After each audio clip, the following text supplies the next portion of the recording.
ògo nínú ògo, aṣáájú ògo ìgbẹ̀yìn ògo, ẹrù ògo rẹ gbà mí o.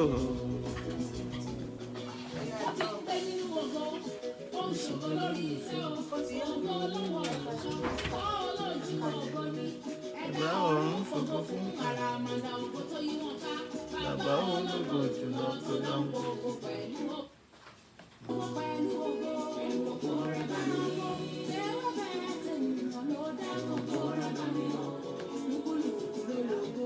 Ẹlẹ́ẹ̀dì onítẹ̀. You are welcome. Ẹlẹ́wà ògo. Ògo ògo. Ògo nínú ògo. Àgọ́dàgò ìṣẹ̀yìn ògo. Ògo rẹ̀ bá mi o.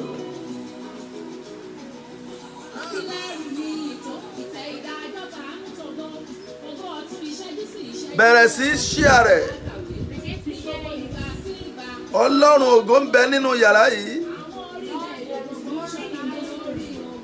Ọlọ́run ògo ń bẹ nínú ilé yìí. Ọlọ́run ògo ń bẹ láyìíká yìí. Yéé ẹlẹ́mi onítẹ̀ ìwádìí aláìnú ògo ẹlẹ́dàá ògo ìdágò ògo gónádò ògo ògo nínú ògo àdójú ògo ìgbẹ̀yìn ògo ẹ̀rù ògo rẹ bá mi o. Ẹ bẹ̀rẹ̀ sí gbé Ọlọ́run ga. Ọlọ́run ẹ̀mí àwọn wòlíì, mo dúpẹ́ lọ́wọ́ rẹ Olódùmarè.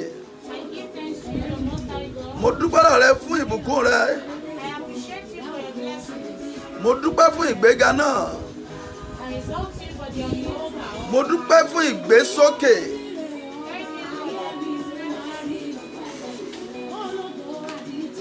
Ẹ máa bá mi gbé o, Ọlọ́run tó jọ lọ́run. Ẹ bá mi gbéga, ẹ bá mi gbéga. Ọlọ́run àwọn ọlọ́run. Begin to appreciate God. Begin to give him glory. Begin to bless him. He's worthy. He's worthy. He's worthy. God is worthy. Ẹ bá mi gbéga, ẹ bá mi gbéga, Ọlọ́run àwọn ọlọ́run. Ẹ bá mi gbéga, ẹ bá mi gbéga.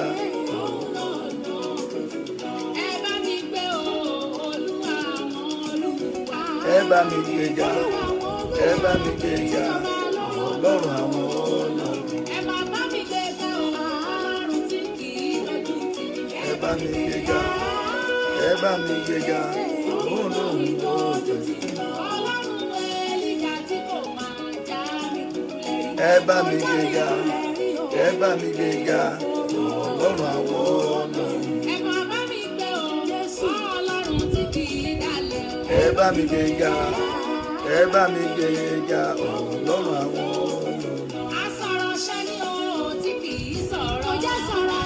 Ẹ bá mi gbéga. You are welcome. You are welcome. Thank you. Thank you for praying for me. Thank you for joining us. Ẹ bá mi gbéga, ẹ bá mi gbéga, Ọlọ́run àwọn ọlọ́run. Ẹ bá mi gbéga, ẹ bá mi gbéga, Ọlọ́run àwọn ọlọ́run. Ẹ bá mi gbéga, ẹ bá mi gbéga, Ọlọ́run ìwọ ni Ọlọ́run. A gbé ọ̀gá fún ìyanu tó ṣe lánàá. Mo gbé ọ̀gá fún ìṣògo rẹ lánàá. Mo gbé ọ̀gá fún ìbùkún náà. Mo gbé ọ̀gá fún ìrànlọ́wọ́ náà. Ọba kan wà o, ọba. Ẹ káàbọ̀ gbogbo ẹ̀yin olùgbọ́. Alẹ́ yìí máa tún bí ìyanu. Yé kábíyèsí ọba tó tó. Olórí ayé. Oníkọ́kọ́rọ́ ayé. Olóògbé àgbègbè kábíyèsí ọba tó tó. Ẹ má bá mi share rẹ̀ bẹ́ẹ̀ ṣe wọlé yẹn. Mo dúpẹ́ lọ́wọ́ gbẹ̀yìn tẹ́ share lánàá. The Lord will bless you as you are sharing it. Thank you for sharing it. Thank you for sharing it. Thank you for sharing it. I really appreciate you for sharing this. It shall be well with you. It shall be well with you. Thank you for sharing it. God, we thank you. God, we thank you. God, we thank you. God, we thank you. God, we thank you. God, we thank you. God, we thank you. God, we thank you. God, we thank you. God, we thank you. Ògo ni fún orúkọ rẹ. Jẹ́ kí gbogbo ẹni tó wò mí lálẹ́. Jẹ́ ká rí ìyanu ìwọ Ọlọ́run. Jẹ́ kí gbogbo ẹni tó wò mí lálẹ́. Jẹ́ ká rí ọwọ́ ìyanu rẹ. Jẹ́ kí gbogbo ẹni tó wò mí lálẹ́ yìí. Jẹ́ ká rí ìbẹ̀wò rẹ. Jẹ́ kí gbogbo ẹni tó wò mí lálẹ́ yìí. Jẹ́ ká rí ògo rẹ. Jẹ́ kí gbogbo ẹni tó wò mí lálẹ́ yìí. Jẹ́ ká rí ìgbédìde. Jẹ́ ká rí ìrànlọ́wọ́. Jẹ́ ká rí ìtẹ̀síwájú. Gbogbo ẹni tó wò mí lálẹ́ yìí. Jẹ́ kí ògo kanlẹ̀ sílé wọn. Jẹ́ kí ọlá kanlẹ̀ sílé wọn. Jẹ́ kí ayọ̀ kanlẹ̀ sílé wọn. Gbogbo ẹni tó wò mí ní alẹ́ yìí. Jẹ́ ká rí ìgbédìde ńlá. Bàbá mi ṣiṣẹ́ agbára. Jẹ́ ká rí ọwọ́ ògo rẹ̀. Jẹ́ kí ojú kó ti ọ̀tá wọn. Jẹ́ kí ojú kó ti ọ̀tá wọn. Jẹ́ kí ojú kó ti ọ̀tá wọn. Gbogbo ẹni tó wò mí lálẹ́ yìí. Jẹ́ kó rí ọwọ́ agbára rẹ̀. Bàbá mi ṣe yanu. Ògo ni fún orúkọ rẹ̀. Jésù ò ṣé. Jésù ò ṣé. Jésù ò ṣé. Jésù ò ṣé. Jésù ò ṣé. Agbanilágbàtàn. Olùdáǹdè. Lord, we thank you. You are the deliverer.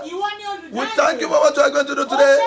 We thank you for you reach your hands. You will reach all these people that are worshiping me. You will send your hands to them. Lord, we thank you. Glory be to the Lord. Lord, we praise you. Lord, we adore you. Lord, we give you glory. I release at the entrance of your praises. Everybody that they are online now, receive the blessing of God. Receive the glory of God. Receive the honor of God.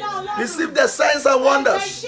Receive the blessing in the name of Jesus. Thank you, Jehovah. Thank you, Jehovah. Thank you, Jehovah. In Jesus' mighty name we pray. All my people, you are welcome to this program. And I thank you for everything that you have been doing to support this ministry. Your donation, your gifts, your prayers, your datas, everything that you have been doing to support us. Your joining and your sharing. As you are sharing it, I know the Lord will reward you.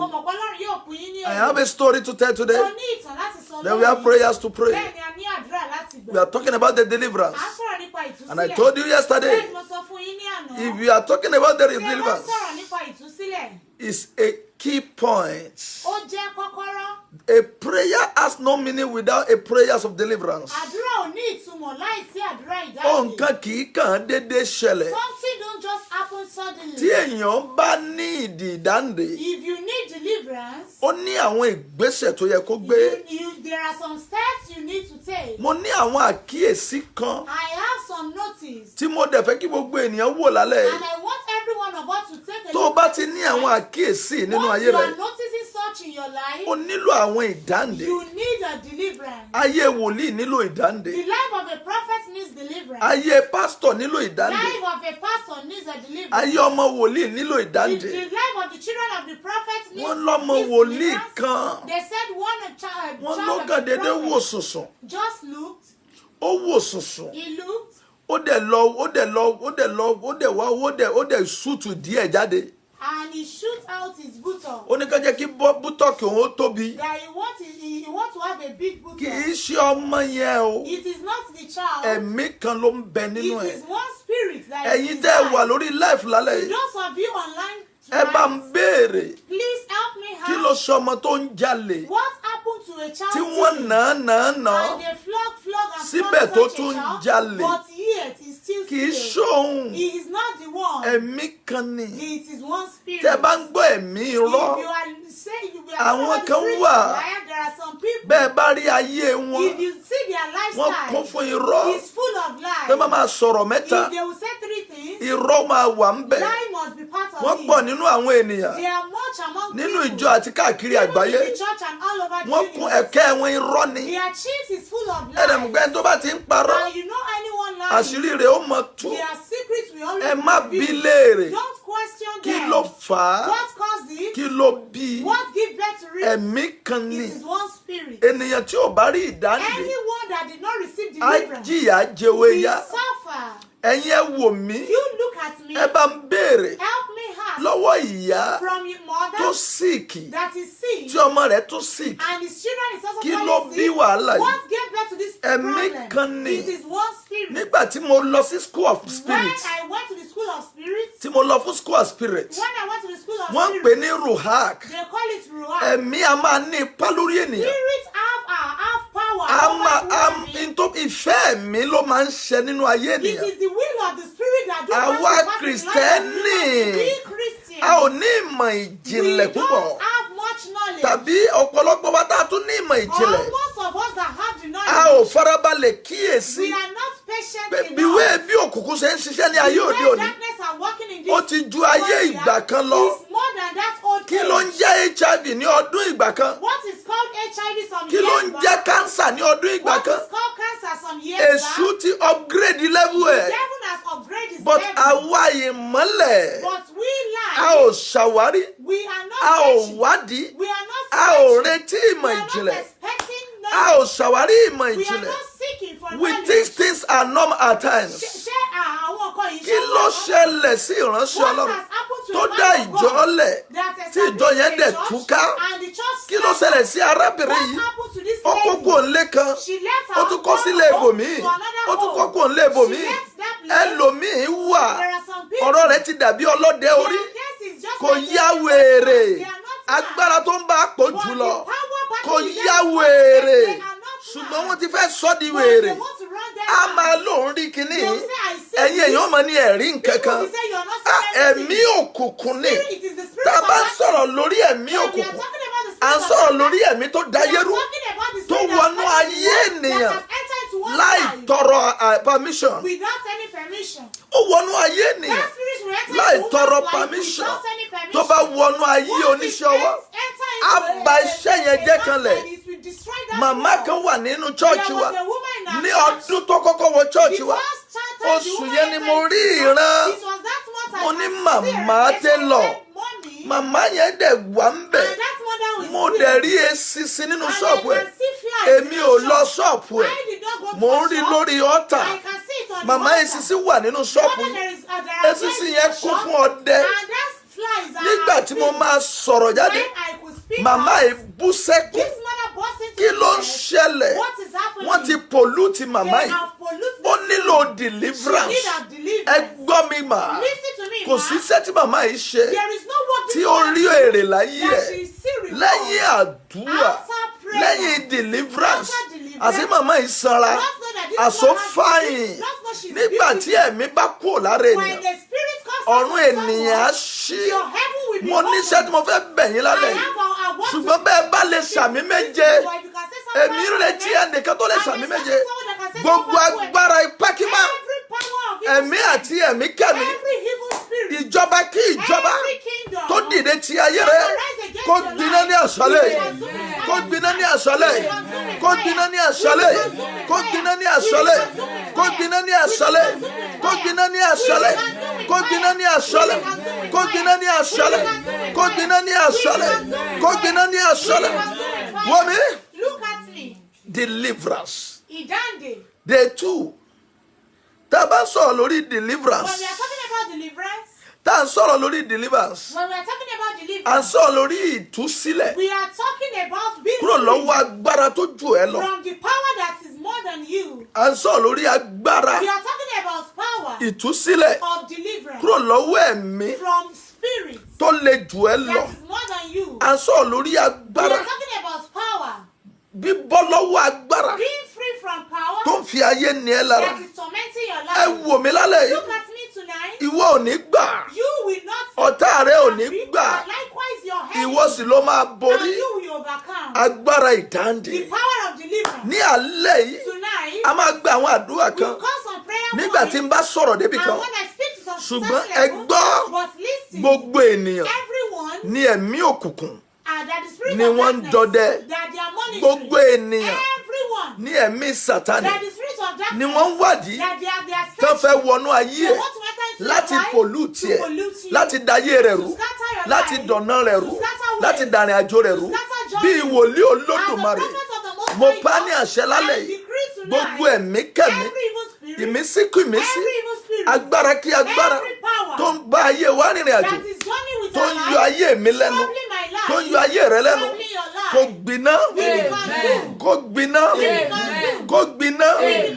Ọmọkùnrin yìí gbọ́ ọ̀rọ̀ This Olúwa. man hear the word of Wàá God. gba ìdáǹdè lálẹ́ You will yìí. receive deliverance Wàá gba tonight. ìtúsílẹ̀ lálẹ́ You will be yìí. delivered Màmá tonight. yẹn gba ìdáǹdè. That mother received Jẹ́ ń sọ ti deliverance. eléyìí fún Let ẹ. me tell you about Èmi this. kíyèsí. I noticed. Ẹ̀yin kan wà ń bí. There are some people Ẹ̀mí here. kan bá yín There fà are á. some spirit Ẹ struggles. nílò You deliverance. need deliverance. Ẹ má kà á sí eré. Don't count it as Èèyàn joke. lè lẹ́wà You might be beautiful kó wà nínú ìdè. and you are in bondage. Ọmọ màmá woman kan ti di màmá báyìí. There was a lady that Tó fi pé 52 years. She clocked 52 years. As beautiful she Bí ó was, ti ṣe lẹ́wà as tó. beautiful she is, Bí ó ti ṣe lẹ́wà ẹ tó. gbọ́ mi ènìyàn. Listen to Kò me sí everyone. ẹnikẹ́ni Nobody. ọkùnrin ò pérí. No man ever Hello so kílẹ̀ far. nọ́mbẹ̀ That yẹn. hello, what are you Hello saying here? hello ẹ mà fáyín. That hello, you are Hello beautiful. ṣé mo lè fẹ́ That yín? hello, can I marry Ẹ̀yin you? tẹ́ ẹ ní ọ̀rọ̀ yìí. Those of you that Ẹ want pé this bíi one, mẹ́rin lórí you afẹ́fẹ́ are yìí. up to 4 Ọkùnrin online. ò pè yín rí. A man has never called Despite the fact of your beauty, of your uniqueness, of your wonderful beauty, holy great agaturi aglala haloala. Àátú brakanduli krete. Ọkùnrin ò pè yín rí. Kì í ṣẹ̀yìn. Ẹ̀mí kan dè yín. You need a deliverance. Kí ló máa mú ènìyàn tí ó ṣiṣẹ́ láti àárọ̀ títí di alẹ́ wà á dẹ̀ pa owó? Ṣùgbọ́n tó bá kókó kó owó yẹn jọ, bówó ṣe ń ná òyí ọ, bó ṣe ń ná owó òyí ọ, ò ní àkójọ rere. Kì í ṣèwọ. Ẹ̀mí ni. Kí ló máa mú kéèyàn máa wò? Kó dẹ̀ máa wú ọmọ rẹ̀. Kí ìyá máa jí ọmọ ẹ̀. Kọ́mọ ẹ̀ máa síkì. Kábúrò rẹ̀ máa síkì. Kì í ṣohun. Ẹ̀mí ni. Kí ló máa mú kéèyàn ní wárápá? Ẹ̀mí ni. Ẹ gbọ́ mi. Ìtàn kan wà nínú Bíbélì. Jésù Olúwa lọ bá obìnrin yẹn. Ọkùnrin yẹn. Wọ́n pè ní wèrè. Ará Gádárà. Sórí bí ẹ̀mí bá ṣe lágbára lórí ayé ẹ̀, òun ló ṣe máa darí ayé rẹ̀. Ìjọ tó o bá gbàdúrà fún deliverance, ìjọ yẹn ni wàá tó mọ̀ pé ayé rẹ̀ dára jù báyìí lọ. Mo gbà ládùúrà, ahọ́n mi sọ̀rọ̀ àṣẹjáde. Gbogbo ń tá a fi dì ọ́ dè mí, gbogbo ń tó dè mí àti ẹ̀ lónìí kó máa gbiná. Gba ìtúsílẹ̀, gba ìtúsílẹ̀, gba ìtúsílẹ̀, gba ìtúsílẹ̀, gba ìtúsílẹ̀, gba ìtúsílẹ̀, gba ìtúsílẹ̀, gba ìtúsílẹ̀, gba ìtúsílẹ̀, gba ìtúsílẹ̀, gba ìtúsílẹ̀, gba ìtúsílẹ̀, gba ìtúsílẹ̀, gba ìtúsílẹ̀, gba ìtúsílẹ̀, gba ìtúsílẹ̀, gba ìtúsílẹ̀, gba ìtúsílẹ̀. Wò mí. Look at me. Láàárín ìṣẹ́jú méjì. Within 2 hours. Mo bẹ̀ ọ́ gbogbo ẹni tó wò 2 mí. minutes, I beseech everyone watching. Láàárín ìṣẹ́jú méjì. Within 2 minutes. Bá mi share rẹ̀. Help me share it. Bó o ṣe share rẹ̀ yẹn. And as they are sharing Ọ̀run á it, dẹ̀ share sínú ògo. and heaven will share you into Mo glory. bẹ̀ gbogbo ẹni tó wò mí. I beseech everyone Bá mi watching me. share rẹ̀. Please help me Tó bá share. lè jẹ́ orí If they share. can permit you to share Tí wọ́n lè it, jẹ́ orí if they share. could allow you to share Ọlọ́run á it, fún ọ lẹ́bùn yẹn. God will give you that gift. A wà lórí ìdáǹdè. We are on deliverance. Ìdáǹdè. Deliverance. Ìdáǹdè. Deliverance. Ìdáǹdè. Deliverance. Ọmọkùnrin kan ọ̀dọ́. A young man. Ó wá sí ọ̀dọ̀ mi. Came to me. Ẹni kí láìsàn tó ń ṣe. Ask me the sickness is passing through. Diabetes. Is diabetes. Ọmọkùnrin nígbà tí mò ń gbàdúrà. And this man when I was praying. Olúwa ní ẹ̀mí kan ni. And the Lord told me that it is one spirit. Ó ní nǹkan fi pa bàbá ẹ̀. That was what they used Nǹkan to kill fi this pa ìyá ẹ̀. mother. To kill this mother. Òun náà náà fi pa ẹ̀gbẹ́ ẹ̀. They also used it to kill his Òun náà ló elder tún ṣe brother. òun náà. And he's also experiencing that sickness. Diabetes. Diabetes. Ó wá ní lóòótọ́ ni sà. And he said that is true, I sir. was in South Africa. Mo wà ní South Africa. There was a year I was in South Africa. Ó ní ọdún kan tí mo wà ní South I Africa. was ministering. Mo ń ṣiṣẹ́ ìránṣẹ́. Nígbà tó dé level When he deliverance. get to the level of deliverance. Ọmọbìnrin kan nalẹ̀. A woman fell down. Ó dẹ̀ ń ṣe bí ejò báyìí. And she was moving like a snake. Ó dẹ̀ ń ṣe bẹ́ẹ̀ nínú ilẹ̀lẹ̀. Moving like a snake on the Ẹ ground. gbọ́ mi. Listen to Ẹ̀mí me. òkùnkùn lágbára. The spirit of darkness is powerful. Bọ́n bá sọ fún mi pé ẹ̀mí òkùnkùn lágbára.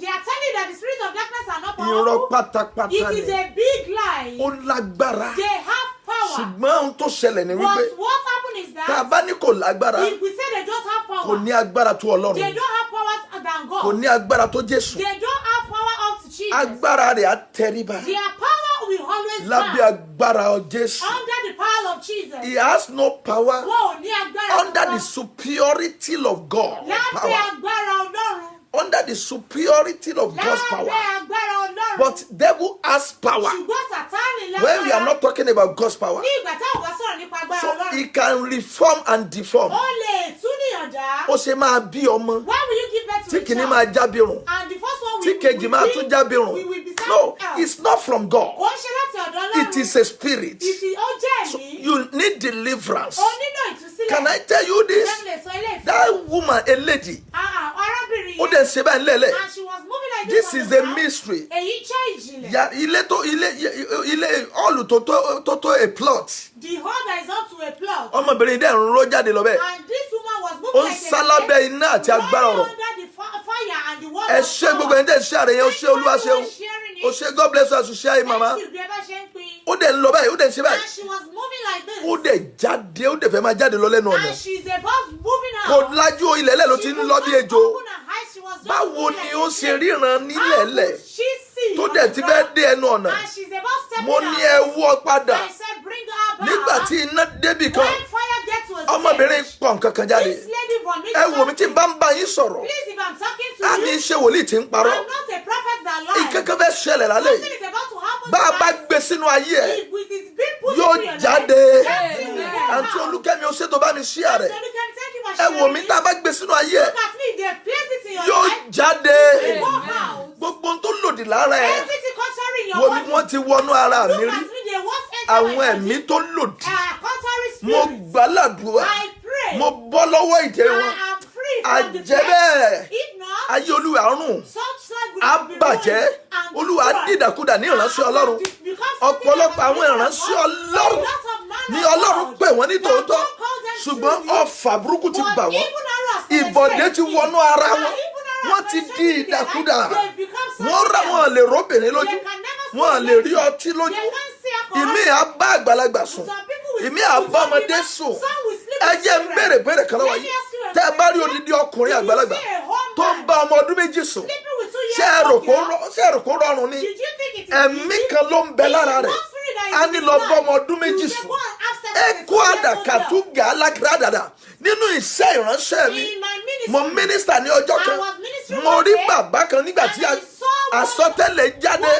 Bàbá yìí bẹ́ mo ní tó o bá jáde, o lè kú lójijì. Bàbá yìí jáde. Ẹni kí ni bàbá yìí ń ṣe? Ó máa ń bá ọmọ bíbí inú ẹ̀ sùn. Ọmọ rẹ̀ obìnrin. Ẹ̀mí ni ẹ kàn lè máa bú wọn. Etí wọn ò lè gbọ́ mọ́. Spiriti kan dominate wọn. Mo pa ní àṣẹ bí wòlíì. Spiriti tó ń dominate ẹ, tó ń dominate iṣẹ́ rẹ, tó ń dominate ìgbéyàwó ẹ, tó ń dominate ilé rẹ, tó ń dominate ojú ọ̀nà rẹ, tó ń dominate àṣeyọrí ẹ, tó ń dominate ọmọ bíbí rẹ. Lórúkọ Jésù kó gbiná. Àwọn wọn yóò sinmi lálẹ́. Kó gbiná. Ó ṣí àǹtí títí láyọ̀ tó bá mi ṣí àrẹ̀. Ẹ wò mí. It is a spirit. Mo sọ fáwọn èèyàn. Àpéyà yìí ṣe tó yẹ kẹ́ ẹ̀ mọ́ invite àbúrò àtọmọ ìyá ẹ̀. Ẹ̀yin invite ọmọ ìyá yẹn invite ẹ̀gbọ́n yín. Ẹni kan lọ sórí Christ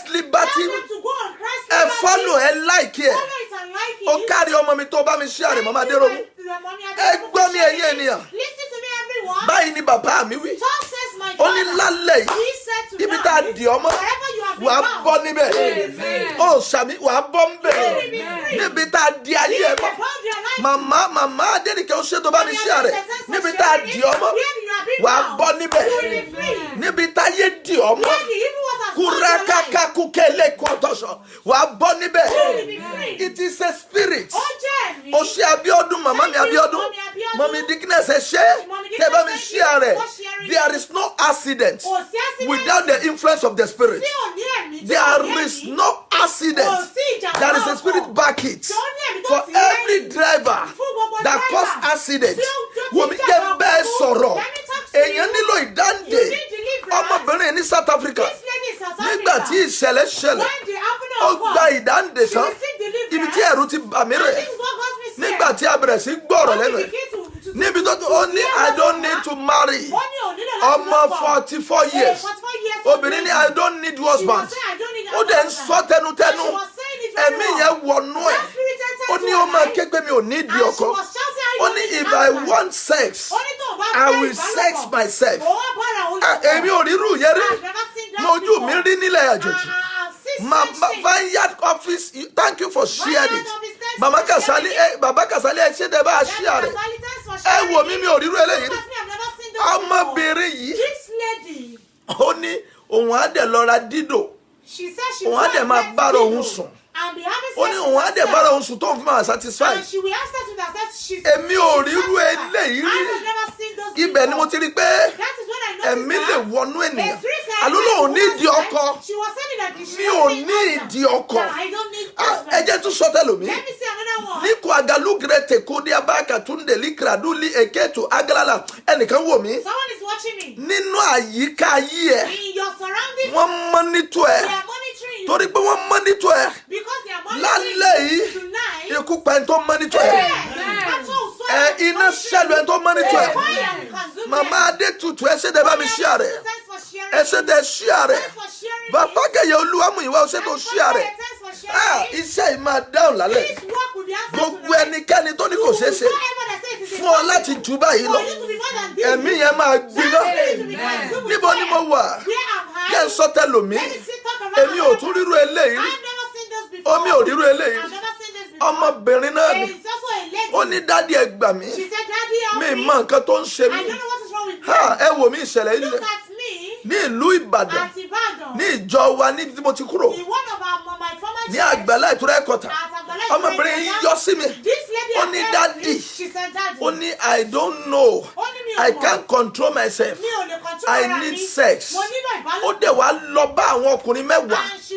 Ó dẹ̀ ṣe tán. Mo gbàdúrà. Ó dẹ̀ ń bú sẹ́kún.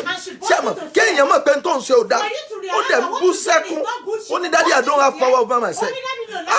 Ní ọdún náà, èmi gan ìbá bá lọ. Nígbà tó dé tí mo bá sọ̀rọ̀ ní ọ́fíìsì, ló bá sọ fún mi pé dádì I love you. Ló bá ti ilẹ̀kùn. Ó ní máa kì í bọ̀ látẹ̀yìn. Mo bá ní Jésù.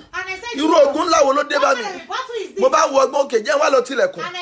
Mo jẹ́ lọ tilẹ̀kùn. Ẹ má gbàgbé kì í sọ ọmọbìnrin. Ẹ̀mí kan ló ń bẹ lára rẹ̀. Nígbà tí mo sá jáde, ó di gúrúgúrúgúrú. Kí n tó gun ọ́fíìsì yẹn, ó tó ìrọ̀lẹ́. Mo gbọ́ pé ó ti kúrò, ó ti lọ. Ẹ wò mí dáadáa. Bí agbára bá múyàn nípa, á gba ọpọlọ ènìyàn, á gba ojú ènìyàn, á gba ẹnu ènìyàn, á gba ẹsẹ̀ ènìyàn. Ẹ jọ̀ọ́ kò sẹ́ni tí ò lè possess. Mo ké bí wòlíì. Gbogbo ẹ̀mí tó lòdì nínú ayé rẹ láyé mi, ó yẹ ẹ máa gbiná. Yìí parọ́. Ní ọdún kan, mo lọ mínísítà ní orí òkè àánú. Mo wá kúrò ńbẹ̀, mo lọ sí chọ́ọ̀chì.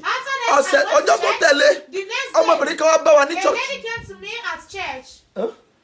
Ọmọbìnrin kan wá bá wa ní chọ́ọ̀chì. Ló bá ní kí n pray fún. Ló bá sọ ọwọ́ mi báyìí. Mo bá jáwọ́lẹ̀. Ló bá gbọ́dọ̀ jẹ́kẹ̀rẹ̀, ló bá tún padà ló ní kí n pray fún. Ló bá kúnlẹ̀ wájú mi. Kí n dẹ̀ gbé ọwọ́ lé ní orí, kí n ṣe báyìí, kí n ṣe báyìí. Mo bá rí àyà rẹ̀. Kíní tó pupa. She was yellow. O ṣe yellow náà ni ó sọ.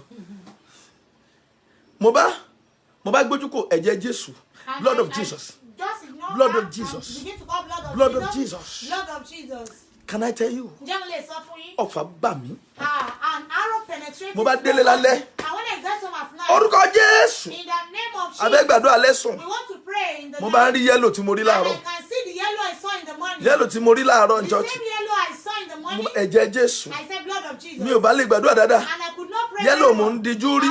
When I closed my eyes. Ẹ̀mí ẹ̀ wá sọ pé ó pè ọmọ yìí o. And that spirit was Ó wà telling me, lọ o. this lady, you look for her. Ó wà bó ṣe bá ṣeré o. You look for the one to play with. Ó tún dàárọ̀ ọjọ́ kejì mo fẹ́ gbàdúrà àárọ̀. I want to pray. Yellow mo tún rí. I can see yellow as Ibẹ̀ mo tún mọ̀ pé tèmi ti bá mi. That was when I know that I'm Mo bá wọnú igbó àdúrà. and I enter into Kí prayer. ẹ̀mí yẹn tó jáde lára mi. Before that spirit left me. Ẹjọ́ sà bẹ́ẹ̀ bá lòun ní di deliverance. Please, if you say you don't Ó need tan ayé ara ẹ̀ you ni. are only deceiving Èyàn yourself. pẹ́ dìdàkudà. If you don't want to stop Ẹ bá ń béèrè please help me ask lọ́wọ́ ẹni from tó ń bí abirùn. those that get best Ṣó lè sọ bó ṣe débẹ̀? Can they stop? Àwọn àjọ̀nú ni. Mo dé ìlú kan ní ìlú kan ní orílẹ̀-èdè kan mi fẹ́ dárúkọ ẹ̀. Kò jìnnà sí London, but orílẹ̀-èdè ọ̀tọ̀ ni. Mo débẹ̀, mo bá àwọn ìdílé kan. Ọmọ márààrún tán bí. Ìkíní ní autism. Ìkejì ní autism. Ìkẹta ní autism. Ìkẹrin ó máa ń ṣe gángan báyìí. Ẹjọ́ sà mo wọnú ilé yẹn. Mo dẹ̀ ń bú sẹ́kún. Báwo ni iṣẹ́ òkùnkùn ṣe lágbára tó lágbára nínú ilé yìí? Ẹ̀yin gbogbo ẹ̀yin tẹ̀ ń wò mí. Tó o bá lè sàmì tó lé gbogbo iṣẹ́ òkùnkùn nínú ayé wa, nínú ayé mi, nínú ilé rẹ, nínú ìrìn àjò ẹ, ó yẹ gbiná. Consume fire. Consume by fire. Consumed by fire. Consumed by fire. Yeah. Consumed by fire. Hey. Consumed by fire. Oh, my coco braca do ala kuroba akara. Consumed by fire. Gbogbo iṣẹ́ òkùnkùn láyé ẹ lónìí. Every work of darkness in your life. Wọ́n gbiná. They will be consumed with fire. Ṣé tó sọ mí fún ẹ? Should I tell you another one? Níjọ́ tí ènìyàn ti ń wá Ọlọ́run tó ti ń wojú Ọlọ́run fún ọkọ. The day this lady has been looking up for the I pray ẹ̀mí wa fẹ́ bọ̀. Pray. Ṣùgbọ́n níjọ́ tó rí ọkọ. But the day she located her husband. Ẹ wo ẹ̀mí òkùnkùn. Look at the spirit of darkness. Possess spirit. Possess ẹ̀mí. Ìwọ tí wọ́n rìn mọ́lẹ̀. You that they are pressing down. À ń gbàdúrà o. You are going to pray. Tókùnkùn rìn mọ́lẹ̀. Their darkness are Ó pressing ṣe bá mi down. ṣí àkíní. Why not help me share the Ẹ̀yin tẹ́ ṣí ààrẹ ò Those kọ́. of you sharing it. Ó ṣe gbẹ̀mí kan là. Why not save Bá ń one ṣí life? ààrẹ, bá ń ṣí ààrẹ. Help me share it. Tó o bá lè ṣí ààrẹ, If you can share it. ayérayé á ràn ẹ́ lọ́wọ́. Everlasting God will help Bá ń me. ṣí ààrẹ. Help me share Ká fi it. ran ayé àwọn kan lọ́wọ́. Help some people's Ìdè lives. pọ̀ láyé. Bondage is much Òkùnkùn for pọ̀ now. láyé. Darkness are much. Iṣẹ́ èṣù pọ̀ láyé. Work of devils are much. Ló gbàdúrà. And she prayed. Ọlọ́run dẹ̀ fún wa ní àdúrà. And God answered our prayer. Àwa rí ìdáhùn àdúrà. And we can see the answer of Ọkùnrin prayer. yẹn dé ló máa márì ẹ̀. And the man came said, I Olúwa will ní marry you. ọkùnrin mẹ́ta ló dé lẹ́ẹ̀kan náà. 3 men came at Olúwa a time. lélẹ̀ lọ́nà. And the Lord chose Ọmọkùnrin one. dẹ̀ fine. And this man is so Ìran tí handsome. mo rí lórí ọmọbìnrin. The generation, Pé ó dẹ̀ máa revelation travel I out. saw was that she would Ìran yẹn náà travel ṣẹ ẹ̀. out. And that from Ṣùgbọ́n ẹ revelation gbọ́ mi gbogbo comes to ènìyàn. pass. But listen to me, everyone. Báyìí làṣírí rí.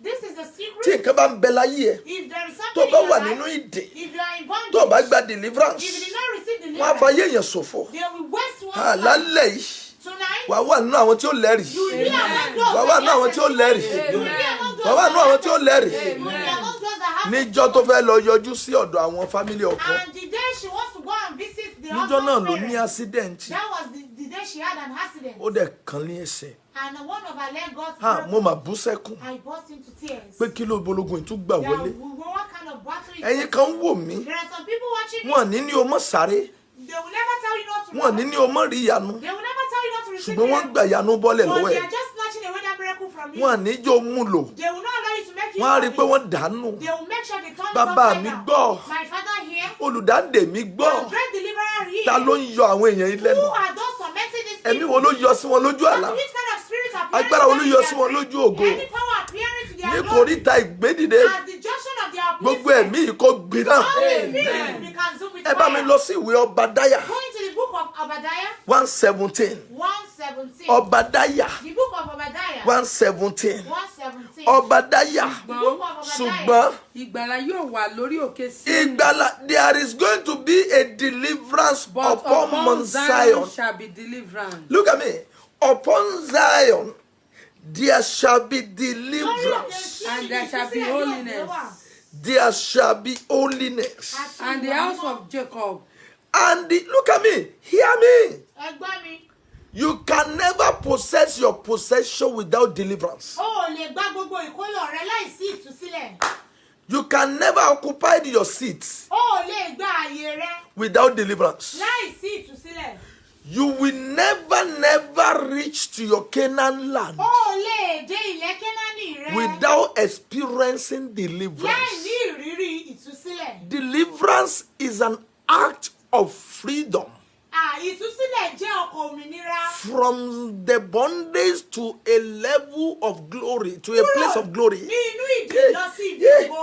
Àṣẹ tí ẹnu mi jáde fún àǹtí tó ń wò mí. Authority comes out from my mouth to that auntie watching me. Àmì tí ń bẹ lára rẹ The sign and mark in your body. tí wọ́n ń lò láti da ògo rẹ nù. And they are using it to turn your glory away. Ẹni tó ní àdúrà yìí, ayayayaya, The person that holds this prayer. àmì méje fáyà méje mo 7 fẹ́. powerful amen with 7 Àmì fire. òkùnkùn tí ń bẹ lára rẹ Mark of darkness in your body. tó ń takò ògo tó gbé wálé That ayé, is against your glory. tó ń dí àyànmọ́ ògo yìí lẹ́nu. Injury the destiny of your glory. Àmì kó jáde lórúkọ Jésù. That fire will go out. Amen. Amen. Amen. Amen. Amen. Fire. Upon the Zion there is going to be a Lórí deliverance. òkè Síónì ni ìtúsílẹ̀ gbé wà. And the Jacob children, Àwọn ará And the ilé house of Jákọ́bù. Jacob the house of Jacob, shall possess their possession. they shall possess their possession.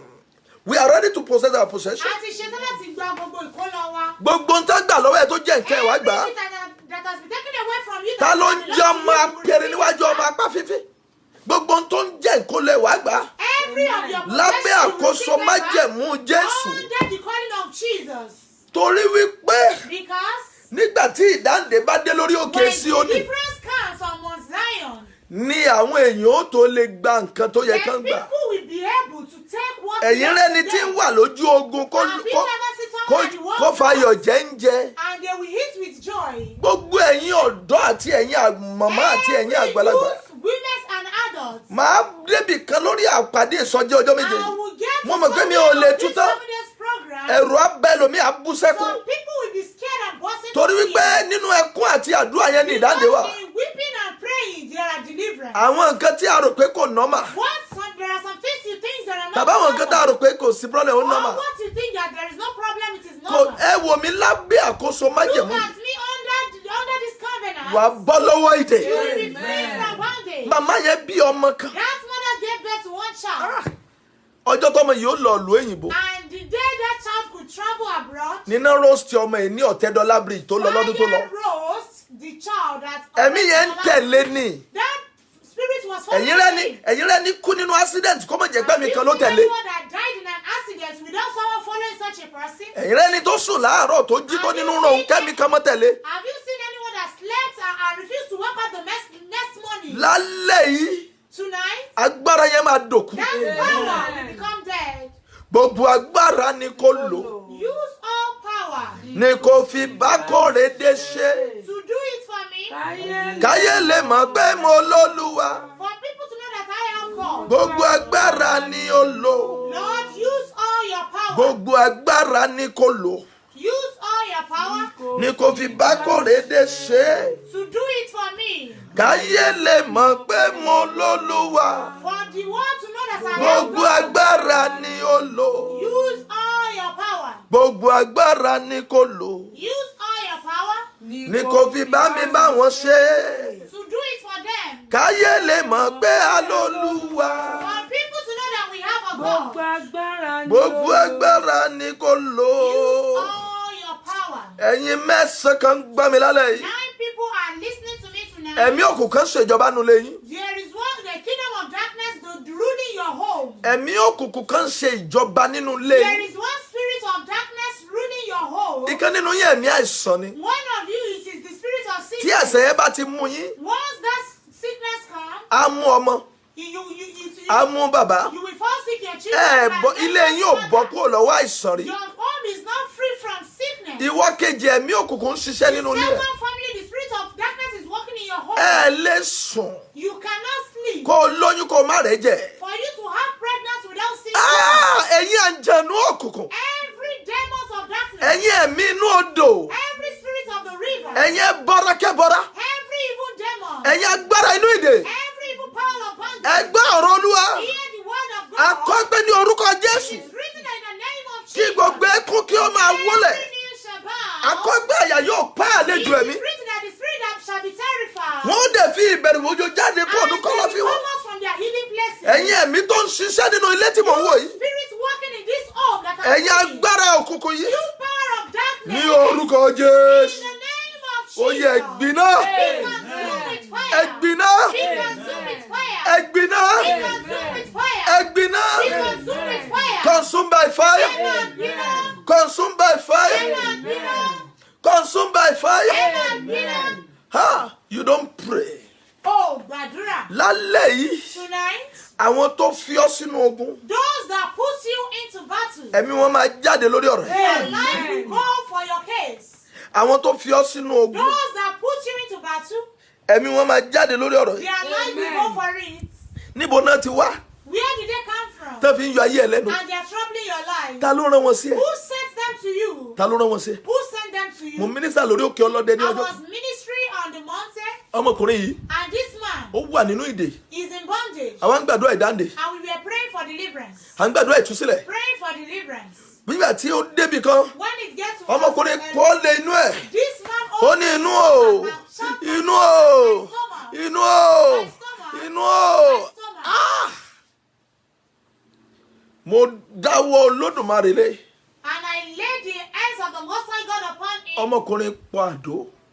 and this man vomit something. Sórí n tó dárí ẹ dúró, What is delaying your goodness? deliverance ló nídìí. It is deliverance that you need. You need deliverance to free from everything that you are experiencing that is O not okay. nílò ìdáǹdè láti bọ́ lọ́wọ́ gbogbo ìrírí ibi tí ò ní. What you are experiencing that is not making you happy Ìrírí tó ní tí ò ń fún ọ láyọ̀. is a deliverance we need. Ìtúsílẹ̀ ló nílò. Ṣé n bẹ́ẹ̀ sọ̀rọ̀? Can I talk to you? Ọmọbìnrin kan wà ní orí òkè nígbà There kan. is a lady on the Ó mountain. kọlà báyìí. She has a Màá sọ àwọn recent àwọn freedom tó I lágbára. will tell you some recent freedom. But mo fẹ́ kọ́kọ́ máa mú bí Olúwa ti fi dí sí mi But I lẹ́nu. want to take it as the Lord is giving it. Ọmọ yìí This lady, ó ti dàgbà òun ojú Ọlọ́run fọkọ. she is old and she was looking God for husband. Ṣùgbọ́n nígbà tí àdúrà ìtúsílẹ̀ débì kan, But when the prayer of deliverance gets to some stage, ó nalẹ̀, she fell down. ó ṣubú, ó nalẹ̀. She fell down. Ọmọbìnrin nalẹ̀ lẹ́ẹ̀mẹ́ 27. This lady fell down up to 27 times. Olúwa dẹ̀ fi ẹ̀mí bó ṣe ń nalẹ̀ And lẹ̀mí ẹ̀ ń God jáde kó lára showed ẹ̀. me the way she fell down, Ẹ̀mí burúkú ń jáde kó lára that ẹ̀. evil spirit is leaving Ẹ̀mí out. burúkú ń jáde kó lára ẹ̀. Spirit is Ṣé leaving bá out. yín sọ̀rọ̀ When I talk to you,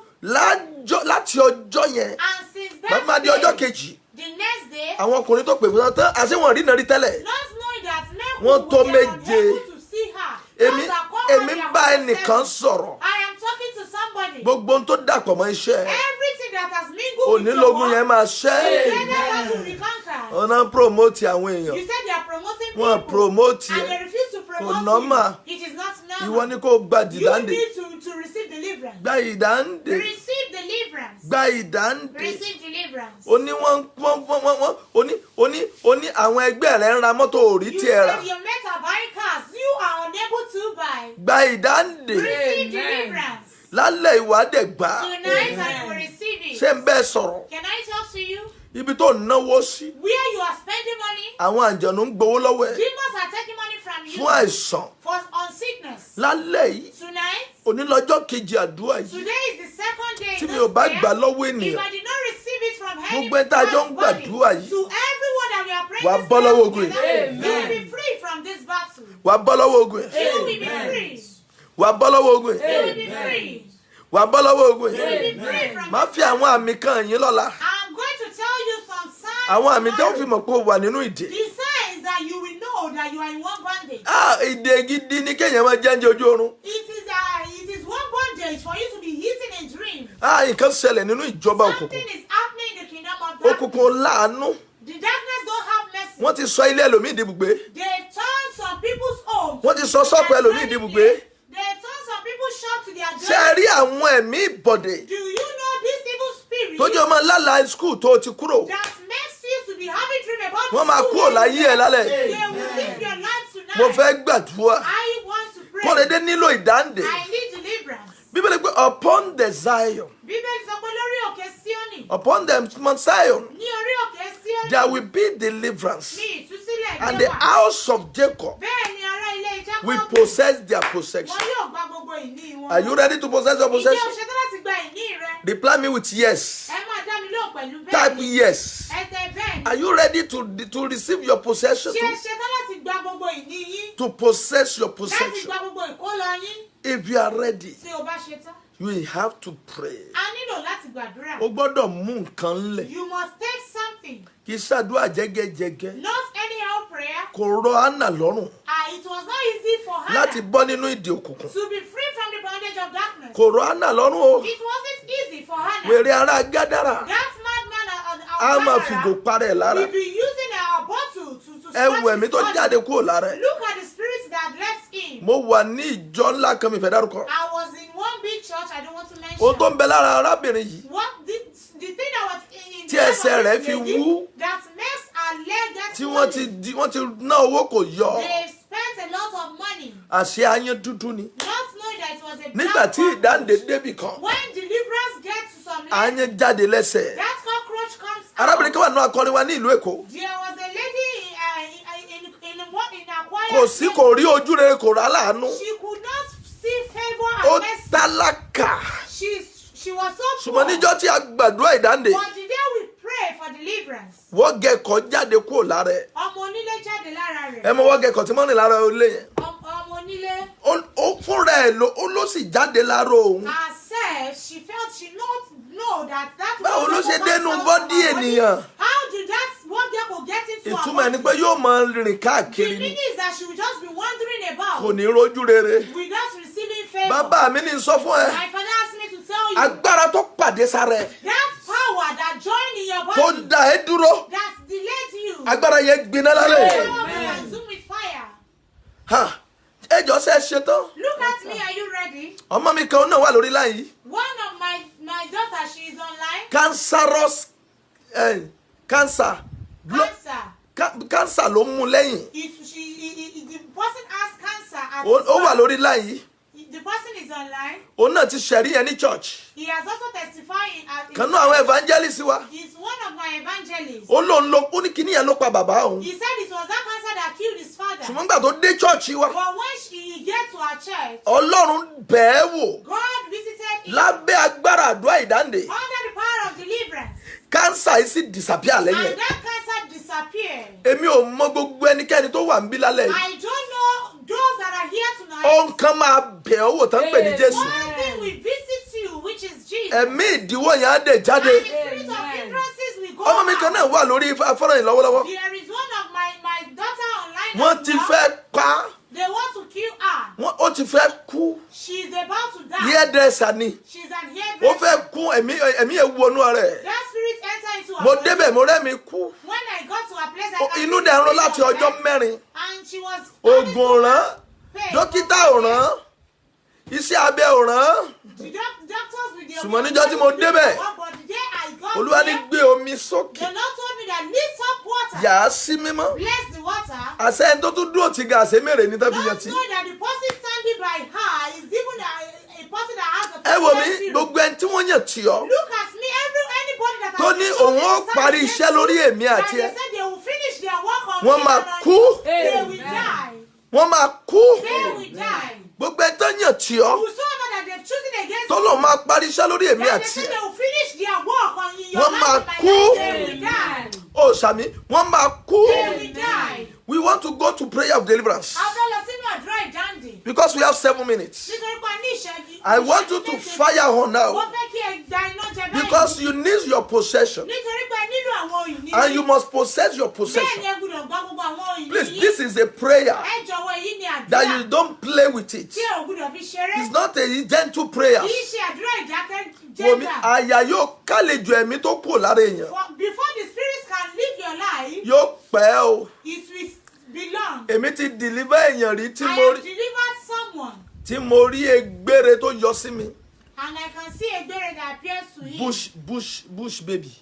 Bush baby. Tí mo rí àwọn egbére tó yọ sí mi. And a bush baby appears to him. Tó yọ sí mi tó ní ta ló ní kí n túlẹ̀. He appears to him and says, Ilé ó ní mo lé àwọn kúrò nínú ilé àwọn. that I chased them away in Mo their ti home. deliver èèyàn rí I have delivered someone nípa agbára Jésù. through the power of Tí Jesus. mò ń kọjá lọ bí mo ṣe kúrò mẹ́ta tí atẹ́gùn kan fẹ́ sí mi And létí. as I was past, I was Tí leaving etí their home, méjèèjì a mi breeze tí etí went to my méjèèjì mi ears, sì di. and my 2 ears get blocked. Tí mo bẹ̀rẹ̀ àdúrà mo padà sórí And òkè. I started prayer. I have to go back to the Wò mí wọn àfẹ́ ó bọ́ o. Look at me, they don't want you to be Kì free. í sọ̀rọ̀ àwàdà o. It is not a matter of choking. Ó ná mi ní àdúrà. It cost me prayer. Ẹ̀yin tẹ́ bá wà nínú ẹ̀mí nígbà tá a gbàdúrà débi kan lánàá. Those of you that you are in spirit, when we prayed to some certain level yesterday, Iná lọ.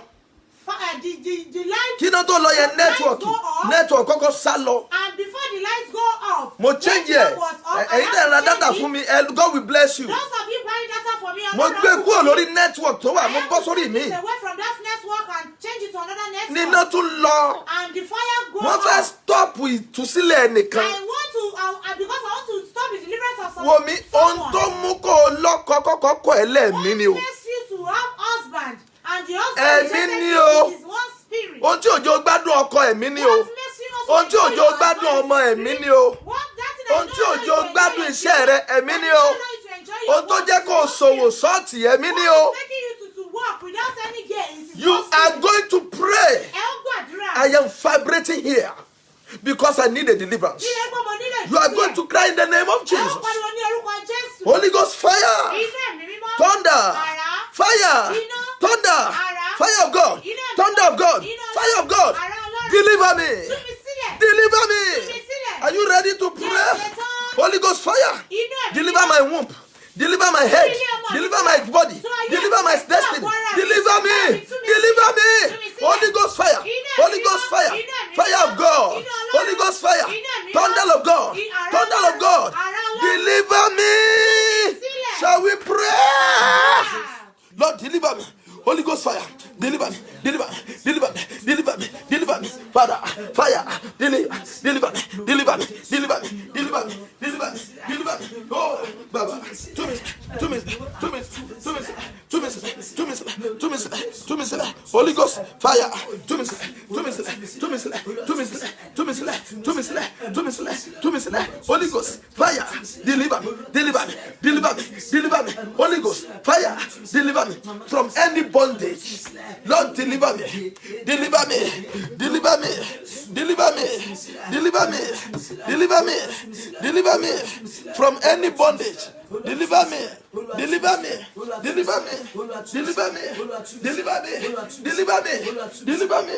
Deliver me. Deliver me. Deliver me. Deliver me. Deliver me. Deliver me from any bondage. Lord, deliver me. Deliver me. Deliver me. Deliver me. Deliver me.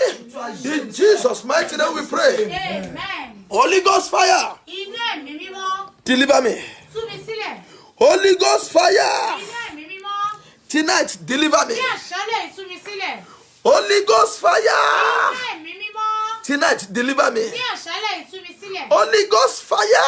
Inú ẹ̀mí mímọ́. Loose me Tú mi sílẹ̀. from any bondage. Tú mi sílẹ̀ kúrò nínú Loose gbogbo me ìdè. tonight. Tú mi sílẹ̀ ní àṣálẹ̀. Holy Ghost fire, loose me. Inú ẹ̀mí mímọ́ tú mi Loose my sílẹ̀. destiny. Tú ìṣẹ̀dá mi Loose sílẹ̀. me. Tú mi sílẹ̀. Loose me. Tú mi sílẹ̀. Yeah. Àdúrà. Loose me. Loose me. Loose me. Holy Ghost fire. Holy Ghost fire. Loose my destiny. Loose me. Loose me. Loose me. Holy Ghost fire. Holy Ghost fire. Holy Ghost fire. Loose me. Loose me. Loose me. Loose me. Loose me. Loose me. Loose me. Loose me. Loose me. Loose my destiny. Loose me from bondage. Loose my children. Loose my children. Loose my wife. Free me. Deliverance from above. Idande. Idande. Daminide. I want to possess my possession. Deliver me from every evil. Deliver me from every satanic oppression. Deliver me. Holy Ghost, deliver me. Holy Ghost fire, deliver me. Holy Ghost fire, deliver me. Holy Ghost fire, deliver me. In Jesus' mighty name we pray. Amen. A man that sing a song. I used to say about his life. That man sing. Hataye Robi agogo hami wojure. But I cried when I heard this man died. He was blind before he died. Facing the diabetes before he died. What caused it? Spirit of evil. We need deliverance. Lord, deliver me. All the pastors that they are watching, don't let us lie. You need deliverance. I need deliverance. What makes your church to be scattering? We need deliverance. Why are you? Why are we? Why are you? Why are you? Why are you? Because of money? Preach and preach and preach. Only money, money. When people have money, if the people that has money is the one that will be praising. You'll be calling people that has money alone. You forget the poor. You don't think about it. You need deliverance. Lord, deliver me. Jesus said, this is the way we need to pray. Do not lead us into temptation, but deliver us from evil. Lord, deliver me. By fire, by thunder. I need my deliverance tonight. By fire, by thunder. By fire, by thunder. By fire, by thunder. By fire, deliver me, Odwo. Lord, deliver me. By fire, by thunder tonight. Deliver me. Deliver me. Deliver me. Deliver me. Deliver me. Holy Ghost fire. Deliver me. Holy Ghost fire. Deliver me. Holy Ghost fire. Deliver me. Holy Ghost fire. Deliver Korede Aderomu. Deliver my name, deliver my destiny in the name of Jesus. Lọ́wọ́ ogun tó yí mi ká, Ọlọ́run tú mi sílẹ̀. Lọ́wọ́ ogun tó yí Korede ká, lọ́wọ́ ogun tó yí mi ká, lọ́wọ́ agbára ogun tó yí mi ká. Jesus, deliver me from sickness, from evils. Deliver me from warfare that surrounding me. Deliver me, deliver me, deliver me in Jesus' mighty name we pray. Amen. Can I tell you the fact? This matter of deliverance is a program that we can only use 1 month for. Lálálẹ́ fún 30 days. Every night for 30 days. Ṣùgbọ́n mo dìdí declare ọjọ́ méje. But I declare 7 days. Mi ò lè tú tán. I can't review that. Tá a bá fẹ́ sọ̀rọ̀ lórí deliverance lórí ọ̀rọ̀ àlá. If we want to talk about deliverance concerning dreams. Tí mo wá mú àlá ní kọ̀ọ̀kan. And I'm taking dream one after the A other. lè tú tán. We can't explain it finish. Tí n bá kò lórí ẹ, tí n bá sọ̀rọ̀ àlá, tí n bá sọ̀rọ̀ deliverance lórí If I ogun. should talk about deliverance on warfare. Ogun tó yí èèyàn ká. On battle that surrounds Láwọn someone. ìkà tó yí ọká tó The mọ̀. wicked one that surrounds you that you don't Àwọn know. èèyàn tó ń rẹ́rìn-ín sí ọ tán ti ń People ba that tiẹ̀ are jẹ́. smiling at you but they are destroying your Àwọn life. tíjọba òkùnkùn rán sí ọ láti Those ní that ọ the lára. kingdom of darkness have sent to torment Tí n bá sọ̀rọ̀ lórí deliverance area abẹ If yẹn, I'm talking on that area, ìyẹn tún lé. that one is a bit Tí n bá tough. kó mẹ́, tí n bá tún bọ́ sórí another deliverance. If I should leave that aside and go to another deliverance, From sin alone, lórí rírí, sin lórí ẹ̀ṣẹ̀, is another thing. ìyẹn tún jẹ́ I ohun want to mìíràn. talk about another Tí mo deliverance. bá fẹ́ sọ̀rọ̀ lórí ìdáǹdè mìíràn, From the sickness, ní ọwọ́ àìsàn, that is another thing. ìyẹn tún jẹ́ ohun If I want mìíràn. to talk about the deliverance Tí mo bá fẹ́ sọ̀rọ̀ nípa ìdáǹdè, on financial hardship, lórí ètò ìṣúná, poverty, lórí ìṣẹ́, you can say I can't end it. ẹ lè rí pé mi ò lè parí rẹ̀. But because God gave me vision on this Ṣùgbọ́n deliverance, torí pé Ọlọ́run fún mi ní ìran lórí ìtúsílẹ̀ yìí. and it is my feed duly, Ó dẹ̀ jẹ́ iṣẹ́ ìránṣẹ́ tí a pè mí sí. I pray for every one of you Mo gbàdúrà fún gbogbo yín as a man of authority. gẹ́gẹ́ bí ẹni àṣẹ. Tí mi ò bá mú nǹkan pọ̀ mọ́ṣẹ́ If I Olúwa, did not add anything to the work of God. tí mi ò sì tẹ orí mi ba fún And Báálì, I did not bound my hair for Baal. tí mi ò sì ní ẹlòmíì tó pè mí jù And wọ I Ọlọ́run lọ. don't have any other person that called me except you, Gbogbo ẹ tó Jesus. wò mí lálẹ́ To everyone watching me tonight, ó yẹ gba ìdáǹdè receive your Amen. deliverance nínú ìbànújẹ́ tó kàn mí, from sorrow, nínú ẹ̀bùn ìṣòro tá a fi fún from mi, that gift of problems, nínú ẹ̀mí ogun tó ń jà yín, from the spirit of battle that you are encountering, nínú ìṣòro tẹ̀ ń là kọjá, from that problems you're passing through, nínú ogun tó yí ayé yín from ká. the battle that surrounds your life. Ó yẹ gba ìdáǹdè. Receive Amen. deliverance. Àní kì í ṣàwàdà lálẹ́ ẹ gba ìdáǹdè. You receive deliverance. Gbogbo ayé ẹ kó gba ìtúsílẹ̀. Your Amen. life will receive deliverance. Ìṣẹ̀dá ẹ kó gba Your ìtúsílẹ̀. destiny will receive deliverance. Àyànmọ́ ẹ kó gba Your ìtúsílẹ̀. destiny will receive Orí deliverance. ẹ kó gba ìtúsílẹ̀. Your head will receive Ọmọ tá a deliverance. jọ bí kó gba ìtúsílẹ̀. Your children will receive deliverance. Iṣẹ́ ẹ kó gba ìtúsílẹ̀. Your wife will receive deliverance. Bẹ́ẹ̀ ni kó rí. So shall it be. Thank you, Jehovah. O ṣé o Jehovah. In Jesus' mighty name we pray. Amen. Amen. Tomorrow is going to be another day. Ọ̀la yóò tún jẹ́ ọjọ́ mìíràn. If no one can bind the fruit, not to be sweet. Tí ẹnikẹ́ni ò bá lè mú èso pé kó má so dídùn. No, if nobody can bind fruit, Tí kò bá sí ẹnikẹ́ni tó lè not to become sweet. de èso láì má dùn. No Láì jẹ́ kó má one dùn. will bind your Kò glory. sẹ́nikẹ́ni tí yóò de ògo rẹ. Make sure you come tomorrow online with your Rí fruit. dájú wípé o wá sí online lọ́la pẹ̀lú èso rẹ. Find good fruit that you like. Wá èso tí ó dára tí o fẹ́ràn. Invite your relative and your friends. Tún pe àwọn ẹbí rẹ àti ọ̀rẹ́ rẹ. There is nothing can hinder you. What you need to do is to invite, tag the, you can share. You share the flyers that I put on the Christ Liberty. You just share it. You just share it.